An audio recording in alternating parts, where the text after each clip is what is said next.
रायगड आणि सातारा जिल्ह्यांना जोडणारा आणि महत्त्वाचा मार्ग म्हणून ओळखल्या जाणाऱ्या आंबेनळी घाटातील अपघाताची मालिका सुरूच आहे। रायगड आणि सातारा या दोन जिल्ह्यांच्या मध्यभागी असणारा आंबेनळी घाट आणि या आंबेनळी घाटामध्ये जो अपघात घडलाय, स्कॉर्पिओ जी 1000 फूट खोल दरीत कोसळली आहे, याची मुख्य जर कारण अनेक ती समोर येतात। कारण या घाटामध्ये अनेक बॅरिगेट्स किंवा संरक्षित भिंती आहेत, त्या नादुरुस्त अवस्थेत असल्यामुळे अनेक वाहनं आहेत ती या घाटामध्ये कोसळण्याचे प्रकार आहेत ते समोर येतात। सध्या हा जो स्कॉर्पिओचा अपघात झालाय त्या घटनास्थळावर मी आहे।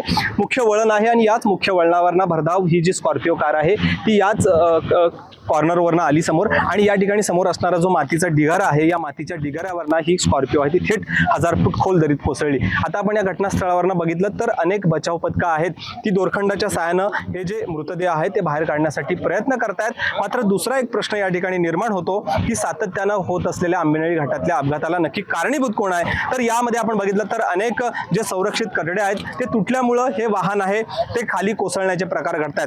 अशा पद्धतीनं आपण बघितलं तर याच घटनास्थळावर आपण बघितलं तर अशा पद्धतीचे संरक्षित भिंती असतात, तर कदाचित हे वाहन आहे ते या ठिकाणी थांबलं असतं आणि या 8 जणांचा या ठिकाणी जीव वाचला असता। मात्र प्रशासन किती या ठिकाणी गंभीर आहे त्याचं हे जिवंत उदाहरण आपण बघितलं तर अनेक भागांमध्ये मोडकळीस आलेले बॅरिगेट्स आपल्याला या ठिकाणी जिवंत बघायला मिळतात आणि त्यामुळं प्रशासनानं या घाट माथ्याकडे जाणाऱ्या या रस्त्याकडे किंवा या वाहन चालकांच्या सुरक्षिततेसाठी उभारण्यात आलेल्या संरक्षित कट्ट्यांकडे केलेल्या दुर्लक्षामुळे अनेक अपघात आहेत ते वारंवार होत आहेत। प्रशासनानं लवकरात लवकर या घाट माथ्यामध्ये असणाऱ्या संरक्षित भिंती असतील, बॅरिगेट्स असतील यांची दुरुस्ती करावी, जेणेकरून यापुढे होणारे अपघात आहेत ते टळतील आणि अशी संतप्त प्रतिक्रिया आहे ती प्रवासी वर्गाकडून होताना पाहायला मिळते।